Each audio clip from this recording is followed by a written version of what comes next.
오늘 성가대 찬양이 결국은 우리가 지금 읽어가고 있는 로마서 8장의 대미이고 결론이죠. 너무 감사합니다. 우리 넉넉히 이길 수 있습니다. 누구 때문에? 하나님 때문에, 하나님 사랑 때문에. 여러분, 우리 자녀들 사랑하시지요? 부모님들 얼만큼 사랑하세요? 많이 사랑하시지요? 여러분, 하나님께서 우리 자녀들을 위한 하나님의 사랑이 우리 자녀들을 위한 우리 부모님들의 사랑만 하지 못하실 것 같으세요? 어떠세요? 우리 자녀를 향한 내 사랑이 하나님의 자녀된 우리를 향한 하나님 사랑보다 클까요? 작을까요? 하나님 사랑이 당연히 크겠죠. 여러분, 우리가 늘 그걸 기억하며 삽시다. 부족하고 연약하고 못난 우리도 자식 사랑할 줄 아는데 하나님은 우리를 얼마나 사랑하실까? 여러분, 그 사랑을 알게 되면 복음의 비밀을 다 깨닫는 거죠. 제가 강대상을 이렇게 옆으로 놓으면서 성찬상을 저렇게 잘 보이도록 놓은 이유가 있습니다. 저게 하나님의 사랑이라고 하는 상징물이잖아요. 예수 그리스도의 십자가, 거기에서 흘리신 보혈, 그 보혈의 공로를 의지하는 사람은, 믿음으로 받아들이는 사람은 죄사함을 받고 하나님의 자녀가 되는 권세를 주셨다라고 하는 상징. 여러분, 그게 어디에 기록되어 있습니까? 그 계약서가 어디 있어요? 여러분, 그걸 종이에다가 기록했다고 생각해 보세요. 이게 굉장히 중요한 거잖아요. 상속권이 있는 거니까. 어디다 보관하시겠어요? 이걸 땅을 파고 묻으시겠어요? 아니면 은행에 갖다 맡기시겠어요? 우리나라 은행 못 믿으니까 그러면 스위스 은행의 금고에다가 맡기시겠습니까? 근데 감사하게도 이게 하나님 나라 생명책에 기록되었다고 말씀하십니다. 안전하겠죠? 네, 썩지 않을 곳에 있어요. 없어지지 않을 곳에 계시고, 그걸 누가 우리 안에서 보증하신다고 오늘 말씀에 우리에게 가르쳐주고 계세요? 하나님께서 친히 성령을 보내셔서 우리 안에서 보증하신대요. 내가 너를 사랑하고 예수를 믿는 너에게 결코 정죄함이 없고, 예수 안에 있는 너에게 결코 정죄함이 없고, 내 이름이 하늘 생명책에 기록되어 있다. 이걸 성령이 친히 보증하신다라고 우리에게 말씀해 주고 있습니다. 자식 중에 자식이 다 똑같지 않겠죠? 요즘은 자식 한둘밖에 안 나시니까 잘 모르시겠지만 한 10쯤 나면 자식들이 이렇게 다 갈릴 거예요. 좀 난 자식, 못난 자식, 조금 잘하는 자식, 못하는 자식, 잘 나가는 자식, 못 나가는 자식, 좀 유치한 자식, 아니면 좀 고급지고 우아한 자식. 자식 하니까 욕처럼 들리지 않으시길 바랍니다. 근데 이 다 앞에 붙는 수식어는 다 다른데 뒤에 붙는 말은 다 똑같아요. 뭐예요? 뭐라고요? 자식. 다 뭐예요? 자식이라고. 자식. 누구 자식? 아버지 자식. 잘하거나 못하거나, 좀 우아하거나 유치하거나, 잘 나가거나 못 나가거나 자식이라고. 그 왜 자식이라고 불러요? 내 씨니까. 내 씨니까. 여러분 안에 하나님의 씨가 있습니까? 생명의 씨가 있습니까? 그 생명의 씨가 누구 안에 있었어요? 예수 그리스도 안에. 그래서 예수 그리스도를 믿는 자는 그 생명의 씨로 말미암아 하나님의 자녀가 되었어요. 그러면 다 자식 맞아요? 옆에 있는 분 보세요. 그 잘 나가는 자식인지 못 나가는 자식인지, 좀 유치한 자식인지, 좀 고급진 자식인지, 알아듣는 자식인지, 못 알아듣는 자식인지. 여러분, 그래도 다 자식 맞아요? 뭐 때문에? 우리 때문에? 아니요. 생명의 씨 때문에. 예수 그리스도의 보혈의 공로 때문에. 우리가 다 하나님 자녀예요. 그러면 이런 이 다양한 자녀들에게 부으시는 하나님의 사랑의 차이가 있어요? 차이가 있어요? 없어요? 없습니다. 오늘 좀 쉽게 하려고요.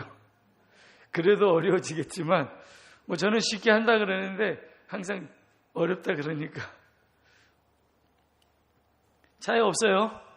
하나님의 사랑은 늘 풍성합니다.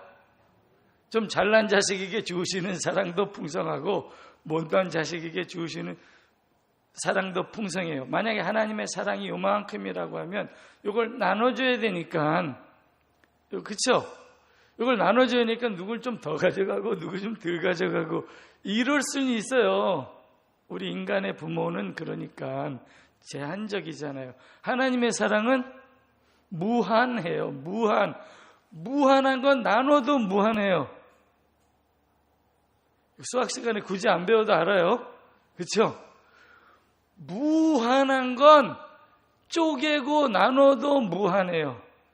그러니까 하나님께서 우리에게 무한한 사랑을 주셨어요. 각 사람에게. 믿으십니까? 아멘. 이걸 깨달으면 우리의 삶이 기쁨이 넘치는 거예요. 하나님이 나에게 무한한 사랑을 주셨어. 쟤한테 무한한 사랑을 주시고 나한테 안 주신 것 같은데 그건 내가 보기에 그런 거예요. 보기에 그래요. 1살짜리에게 주시는 사랑의 방식, 은사, 그 구체적으로 표현되는 은사가 있고 10살짜리에게 주시는 선물이 있고 20살짜리에게 주시는 선물이 모양은 다르고 방식과 시기가 다를지는 몰라요. 하지만 자녀된 우리에게 베푸시는 하나님의 사랑은 무한합니다.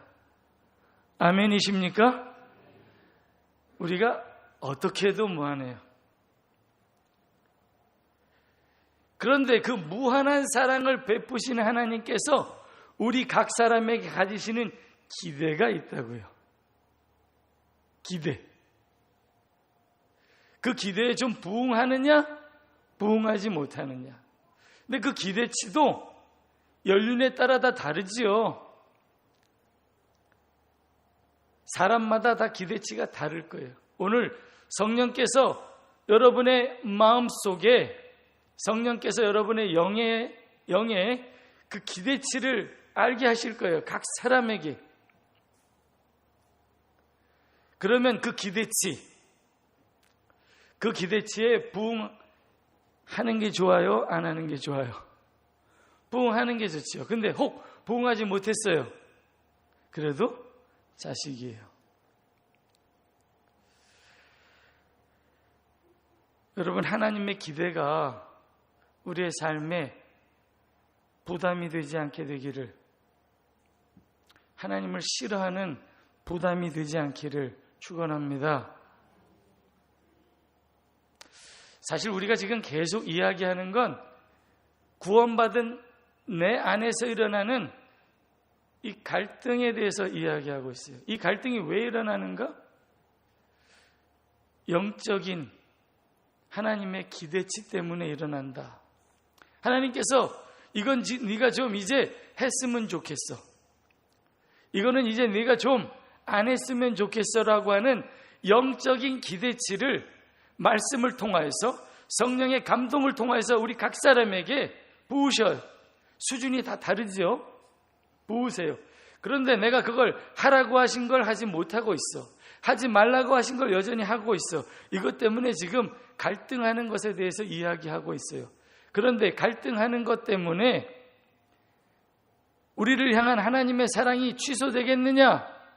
우리가 그 하나님의 사랑에서 끊어지겠느냐라고 하는 근본적인 질문에 대해서만큼은 여러분은 그럴 수 없느니라라고 담대하게 이야기하실 수 있는 믿음의 자녀들이 되시기를 축원합니다. 왜? 예수 안에 있는 나에게는 결코 정죄함이 없다. 예수 안에 있으면 주 안에 있는 나에게는 근심이 없다, 염려가 없다. 주 안에 있는 나에게는 오직 승리뿐이다. 누구 때문에? 나의 연약함 때문이 아니고, 나의 잘남 때문도 아니고, 오직 주의 사랑 때문에. 여러분, 믿음이 연약해질 때마다, 낙심이 될 때마다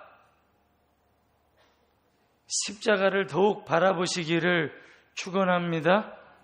십자가를 더욱 바라보시기를 축원합니다.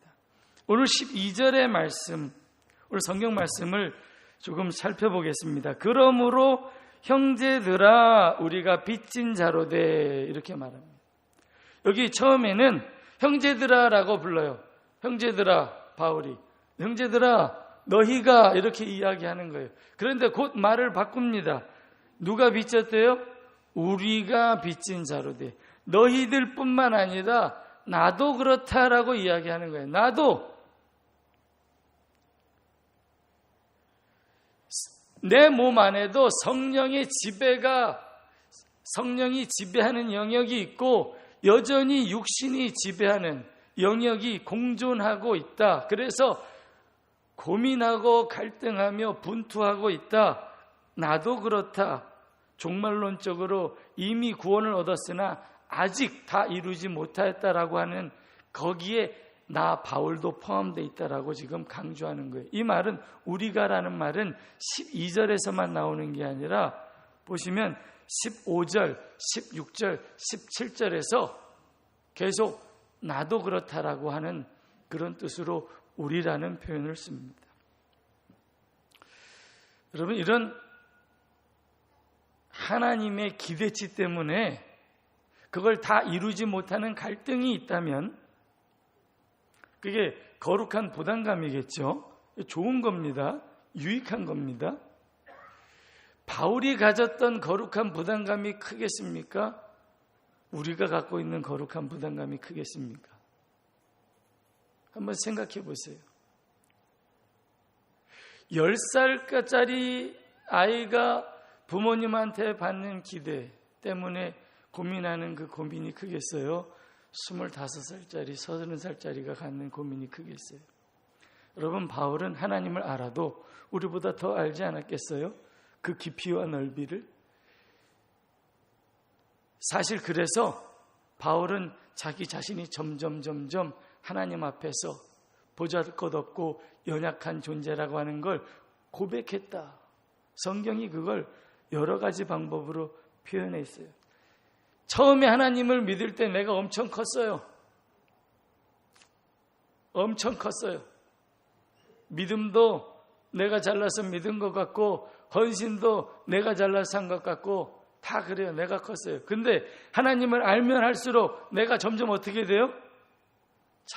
작아지는 거죠. 내가 작아지는 게 아니고 하나님의 크심을 발견하니까, 그 무한하신 하나님 앞에서 내가 얼마나 보잘것없고 연약한 존재라는 걸 깨닫게 되는 거예요. 처음에는 사도 중에 내가 좀 작은 자야. 사도의 반열에다 자기를 슬쩍 올려놨지요. 그러다가 내가 죄인 중에 괴수다. 나중에는 알고 보니 만물의 찌꺼기 같은 애. 바울이 점점 더 타락해서 그런 겁니까? 아니요. 그가 하나님을 더 발견했기 때문에 그런 고백을 드릴 수밖에 없었던 거지요. 여러분, 그러한 상황에서도 어떻게 사망아 네가 쏘는 것이 어디 있느냐라고 사망을 향하여서 삿대질을 하면서 내가 넉넉히 이긴다라고 그렇게 하나님 앞에서 고백할 수 있었겠어요? 왜 그럴 수 있었습니까? 나의 연약함에도 불구하고 예수 그리스도의 십자가에서 확증하셨던 하나님의 사랑이 얼마나 확실한지를 깨달았기 때문에. 여러분, 예배의 자리에 나와서 날마다 하나님의 사랑을 더욱더 확실하게 깨닫게 되시기를 축원합니다. 그 사랑을 깨닫기만 하면 그 사랑 때문에 하나님의 기대치가 느껴지고 그 기대치 때문에 내가 잘 살아보려고 하게 되는 거죠. 율법 때문이 아니라 그게 은혜인 겁니다. 그런데 죄는 여전히 믿는 성도 안에서도 우리로 율법 조문 아래 살도록 자꾸 우리를 혼란스럽게 만들기 때문에 우리에게 지금 계속해서 이 언급을 하고 있는 거예요. 우리는 빚진 자인데 육신에게 빚지지 않았어요. 이제는 누구에게 빚졌습니까? 우리 하나님께만 빚졌어요. 사랑의 빚 외에는 진 빚이 없어요. 우리가 빚진 자로 돼 육신에게 져서 육신대로 살 것이 아니다. 여러분, 전에는 우리가 죄에 빚졌어요. 육신 안에서 빚을 졌습니다. 그 빚 값이 사망이었어요. 근데 그 사망을 예수님께서 치러 주셨어요. 빚이 없어요, 이제는. 그래서 육신 안에 아직 살기는 살아도 치러야 될, 갚아야 될 빚이 없기 때문에 이제 빚진 자처럼, 육신의 빚진 자처럼 종 노릇하지 말고 살아라 라고 말씀하시는 거예요. 이걸 좀 쉽게 설명하면 이런 거죠. 전에는 육신에 월세 내고 있는 것처럼 살았어요. 내 영혼이. 그렇지 않아요? 영혼까지 끌려다녔어요, 육신에. 그런데 이제 건물주가 바뀌었습니다. 건물주가 하나님이세요. 아직 이 육신에 살고 있긴 해요. 근데 이제 새 집을 주실 거예요. 부활의 몸. 근데 새 집으로 옮기기까지는 아직 여기 살아야 돼요. 그렇다 하더라도 이제는 건물주가 죄가 아니고 하나님이세요. 우리 아버지세요. 그래서 이제 못질도 마음대로 하고 벽지도 뜯어내고 더러운 것도 마음껏 부셔내고 새롭게 리모델링 하실 수 있는 거예요. 여러분의 육신까지도 그런 권리를 여러분께서 가지신 겁니다. 여러분의 육신을 성령의 도우심을 따라 하나님이 기뻐하시는 아름다운 집으로 리모델링 하시기를 바랍니다. 영적으로 우리의 몸을 리모델링 하는 거죠. 그렇게 새롭게 꾸미기 위해서 우리가 먼저 해야 될 게 뭐예요? 새는 것은 막고 썩은 것은 뜯어버리고 막힌 것은 헐어버리고. 힘들겠어요? 안 힘들겠어요? 힘들겠습니까? 안 힘들겠습니까? 이게 우리가 받을 고난이에요. 여러분, 하나님께서 우리에게 주실 영광은 먼 미래에 어느 순간에 그냥 우리가 얻게 되는 것이 아니라 지금 우리의 고난을 통하여서 우리가 그 열매를 누리는 과정인 겁니다. 여러분, 하나님께서 우리에게 주실 영광을 위하여서 지금 우리가 감수해야 할 육체의 고난을 기꺼이 감당하실 수 있는 성도들이 되시기를 축복합니다. 그러면서 13절에 육신대로 살면 죽을 것이로되 영으로서 몸의 행실을 죽이면 살리니라고 말씀하셨어요. 육신대로 살면 죽을 것이로되. 왜요? 육신이 썩을 것이니까, 죽을 것이니까 그 육신을 위해 산 건 다 썩어요. 그게 영원할 것 같은데 썩어요. 그러니까 차라리 영으로서 몸의 행실을 죽여라 라고 말하는 겁니다. 이 죽을 몸이, 죄 때문에 이 죽을 몸이 살 몸이 되었어요. 영원히 살 몸이 되었으니까 이제 이 죽을 몸을 할 수 있는 대로 하나님이 기뻐하실 수 있는 이 몸으로 바꿔라라는 거예요. 그런데 그러기 위해서는 육신의 정욕, 육신의 소욕을 죽여야 되는데 여러분 육신은 육신을 죽이지 못해요. 오직 뭐가 그걸 죽일 수 있어요? 영이 죽일 수 있어요. 영이.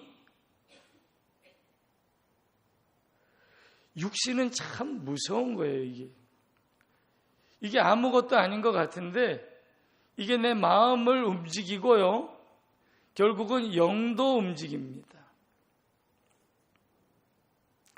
처음에는 육신을 따라 사는 게 아무것도 아닌 것 같은데 마음의 생각을 바꾸고 영도 피폐하고 무감각하게 만들어버립니다. 아주 무서운 거죠. 그래서 하나님께서 영을 따라 살라고 말씀하시는 거예요. 영을 따라 살라고. 왜?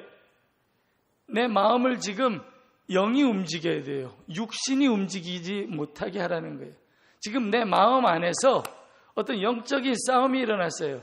하나님의 영이 내 영으로 더불어 내 마음을 움직이고 그것으로 인해서 내 육신도 움직이려고 하는데 내 육신은 내 마음을 장악하여서 내 마음대로 그 육신이 원하는 대로 내 몸을 이끌어가길 원해요. 영조차도. 그래서 성경에 무릇 지킬 만한 것보다 마음을 지켜라라고 말씀하는 거죠.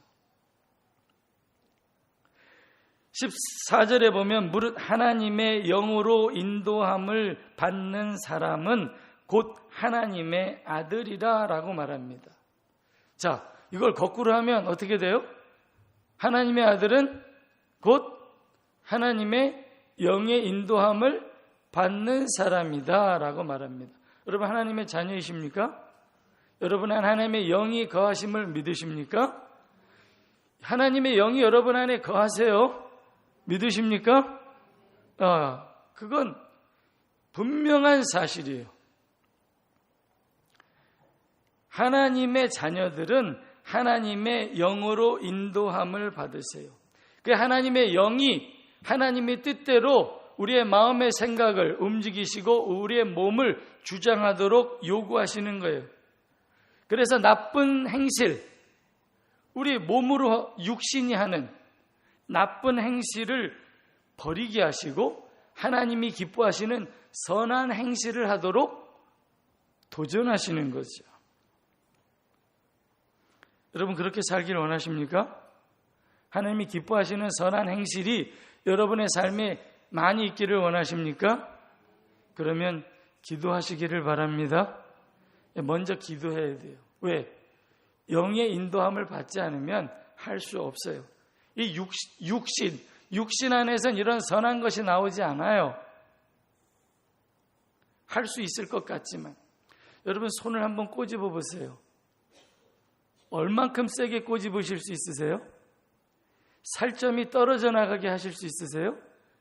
못하더라고요. 자기 손은 자기를 그렇게 세게 못 꼬집어요. 옆 사람에게 해보라고 그러세요. 피가 나도록 꼬집을 수 있을 겁니다. 여러분, 우리 육신의 더러운 걸 그렇게 파낼 수 있는 재간이 없어요. 그 육신이 할 수 없는 일이에요. 여러분, 성령께 먼저 맡기시기를 축원합니다. 성령께 맡기셔야 돼요. 하나님께서 내 육신까지도 치료하여 주시옵소서라고 성령께 맡기셔야 돼요. 그 작업이 뭐예요? 내 육신의 소욕을 줄이는 건데 그런 생각 많이 하게 돼요. 금식하자. 육신이 너무 살아 날뛰면 여러분 금식도 하세요. 육신의 소욕을 한번 죽여보는 거예요. 연습하는 거예요. 밥도 안 먹어보고 내 육체를 더 힘들게 만들어 보는 거예요. 그리고 조용히 기도의 자리에 나아가 보는 겁니다.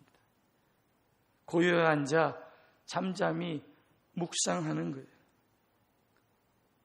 그러면 하나님께서 성령을 부으시고 내 마음을 움직이시고 내 육체가 그걸 따라갈 수 있도록 힘을 주실 줄 믿습니다. 영이 먼저 하나님의 영을 따라갈 수 있도록 우리가 내어드려야 돼요. 우리가 그렇게 하지 않으면 여러분 우리의 마음도 영도 육을 따라가게 되어 있습니다. 중요한 사실은 여기 하나님의 자녀들은 하나님의 영의 인도함을 받는다라고 했는데 이걸 잘 이해하셔야 돼요. 이건 특별한 몇 사람을 이야기하는 게 아니에요. 이건 하나님의 자녀이면 누구나라는 뜻을 가지고 있습니다. 여러분, 성령은 어떤 특별한 사람만 받는 게 아닙니다. 다시 한번 말씀드릴게요. 성령은 어떤 특별한 사람만 받는 게 아니에요. 누구면 다 하나님의 영의 인도함을 받아요? 하나님의 자녀이면 다 하나님의 영의 인도함을 받는 거예요. 누가 더 인도함을 잘 받냐 못 받냐의 차이는 있겠지만 하나님의 자녀들은 다 하나님의 영의 인도함을 받아요. 인도함을 받습니다. 여러분, 오늘 여기 지금 예배 시간에 나온 거 영의 인도함을 받으신 거예요. 믿으십니까? 이게 억지로 나온 것 같지요? 옆 사람이 끌고 나온 것 같지요? 아니면 누군가 인위적으로 내가 여기 나온 것 같아도요, 사실은 사람이 이 영혼 육이 분리되지 않기 때문에 예배 자리에 나온 건 영의 인도함을 받았다는 증거 중에 하나입니다. 영의 인도함을 지금 여러분들이 받으신 거예요. 여러분 사시는 동안 영의 인도함을 많이 받으시기를 축원합니다. 억지로 끌려가지 마시고 영의 인도함을 기꺼이 수용하시길 바랍니다. 그게 성령이 충만한 거예요. 기꺼이 내 자신을 하나님 앞에 다 맡기는 거. 찔끔찔끔 하는 게 아니라 다 맡기는 거. 그런 사람은 만군의 여호와여 주의 장막이 어찌 그리 사랑스러운지요 라고 하면서 하나님 앞에 나오는 걸 기뻐합니다. 하나님이여 사슴이 시냇물을 찾기에 갈급함같이 내 영혼이 주를 찾기에 그렇게 갈급합니다라고 하나님을 찾습니다. 하나님을 피하여서 도망가지 않아요. 시편 139편에 나오죠. 저기로 피해봐도 여기로 피해봐도 하나님이 거기도 계시고 저기도 계시네. 피해보세요. 하나님의 사랑에서 피할 길이 있는지. 결국은 성령께서 내가 하나님의 사랑에서 피할 곳은 없구나 라고 하는 걸 깨닫게 해 주시는 겁니다. 마치 야곱이 베델에서 유숙하면서 거기에 잠을 잤는데 거기에서 꿈속에서 하나님을 만나고 과연 여호와께서 여기에도 계시거늘 내가 알지 못하였구나. 여기가 하나님의 집이고 하늘의 문이로다라고 하면서 거기를 벳엘 하나님의 집이라고 이름하였던 것처럼 성령의 인도함을 받으면 우리의 삶의 자리가 어디가 됐든지 거기에 하나님의 사랑이 있고 하나님이 나와 함께 하신 것을 깨닫게 되는 겁니다. 여러분이 어디 계시든지 거기를 여러분의 베델로 삼게 되시기를 축원합니다. 베델, 내가 나 베델이었네? 우리 집에는 하나님이 안 계시는 줄 알았는데 여기도 계셨어요? 깨닫는 거죠. 사랑하는 성도 여러분, 하나님은 영으로 우리를 인도하시고 우리가 그 영의 인도함을 받기를 원하십니다. 믿으십니까? 이게 하나님의 기대예요. 왜? 우리가 하나님의 자녀니까. 그걸 해서 내가 자녀, 점수가 좀 올라가면 자녀, 점수가 좀 내려가면 자녀 아니고, 다시 점수를 좀 끌어올리면 자녀, 점수가 내려가면 자녀 아니고, 이런 거예요? 아니에요. 이미 예수님 믿어서 자녀가 됐어요. 자녀가 되었기 때문에 하나님께서 끊임없이 우리에게 말씀하시고 도전하시는 거예요. 1살이면 1살에 맞게, 10살이면 10살에 맞게, 내 능력과 분량, 수준에 맞게 하나님께서 도전하시는 거예요. 해봐. 이건 하지 말아봐. 끊임없이 인도하세요. 영으로 우리를 인도하신다고요. 그럼 우리는 어떻게 해야 돼요? 인도함을 받으면 되는 겁니다. 인도함을 받으면 돼요. 근데 많은 경우에 어떻게 하죠? 듣기는 듣는데 인도함을 받기를 원치 않아요. 가정에서 많이 경험하시지요? 하나님은 더 경험하고 계십니다. 여러분들, 우리 안에서. 하나님이 우리를 구원하셨다고 해서 우리가 아무런 의지도 없는 꼭두각시로 만드신 것이 아니란 사실을 기억하십시오.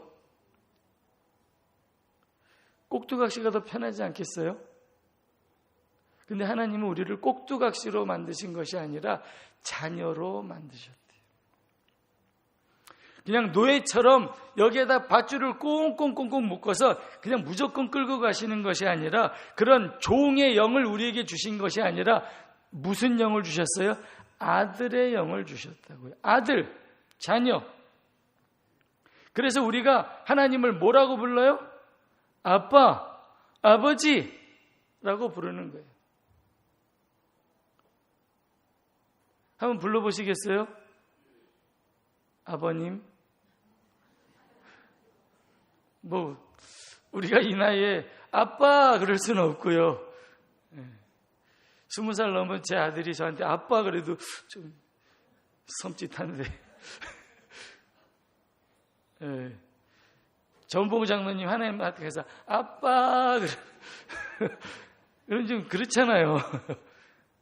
그럴 땐 좀 묵직하게 또 아버지 딱 그래야 또 그런 무게가 느껴지는 게 아니겠습니까? 어쨌거나 우리가 하나님을 아버지라고 부르는 양자의 영, 여기 양자라고 해서 몸에서 난 예수님과 우리가 좀 차이가 있냐 그런 뜻이 아니에요. 똑같은 권리를 가졌습니다. 아들이라고요. 아들. 아버지라고 불러요. 여러분 종영을 받지 않으셨어요? 해보세요. 아버지, 아버지, 아버지. 기도할 때도 아버지라고 부르세요. 아버지, 아버지. 아니 아버지 부르시라고요. 자꾸.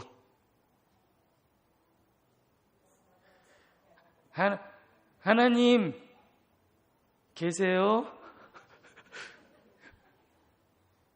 제가 잠깐 실례해도 돼요?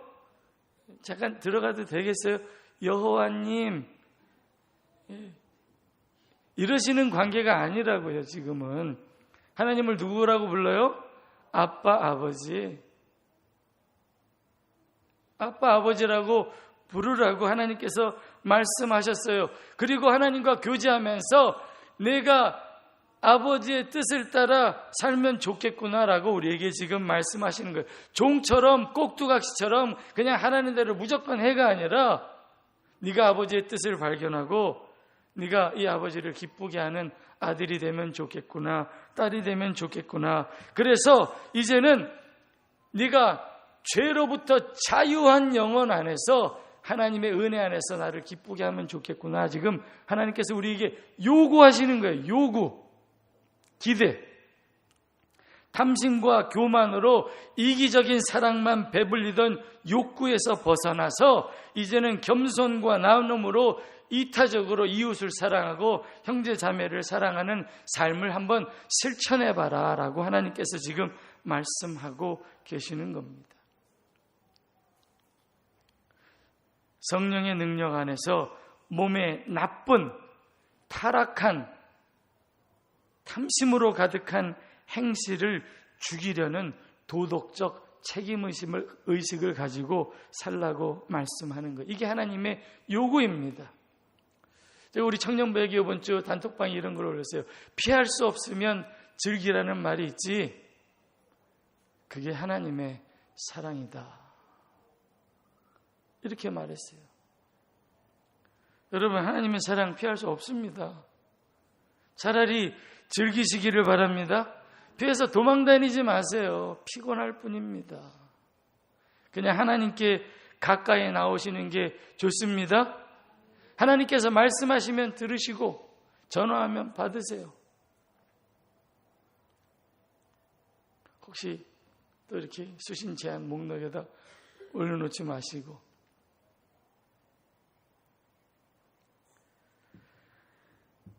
15절에 보면 너희는 다시 무수하는 종의 영을 받지 아니하고 양자의 영을 받았으므로 우리가 아빠 아버지라고 부르짖느니라. 사랑하는 성도 여러분, 이 말씀을 잊지 않게 되기를 원합니다. 16절 말씀을 보겠습니다. 성령이 친히 우리 영과 더불어 우리가 하나님의 자녀인 것을 증언하신다. 누가 증언하세요? 성령이 증언하세요. 우리 육신이 증언하지 않아요. 성령이 증언하신다고요. 이게 성령이 하시는 일이에요. 여러분 안에 이 내적 확신이 충만하시기를 바랍니다. 내적 확신이 충만하려면 그래서 기도 많이 하셔야 돼요. 왜? 이 내적 확신이 충만할 때 외적으로 우리가 더 책임 있는 삶을 살게 되는 거니까요. 이 내적 확신이 부족하면 부족해질수록 외적으로 우리가 하나님을 기쁘시게 하는 삶을 살기도 어렵고 살려고 해도 부담스러워지는 거예요.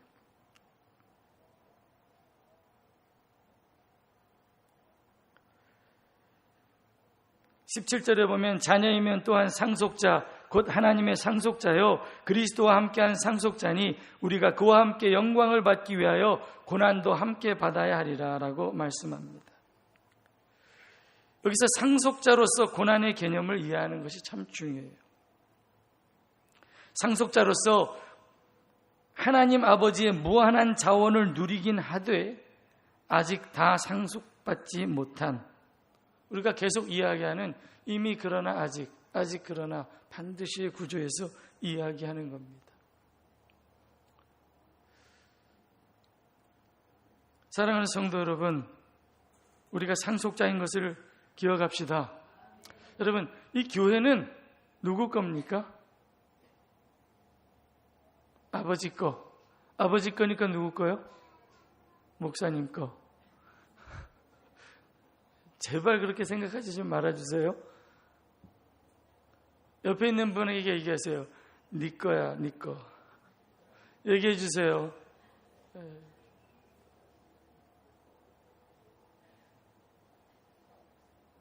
그런데 이게 아버지 거라는 사실도 아셔야 돼요. 마음대로 하는 건 아닙니다.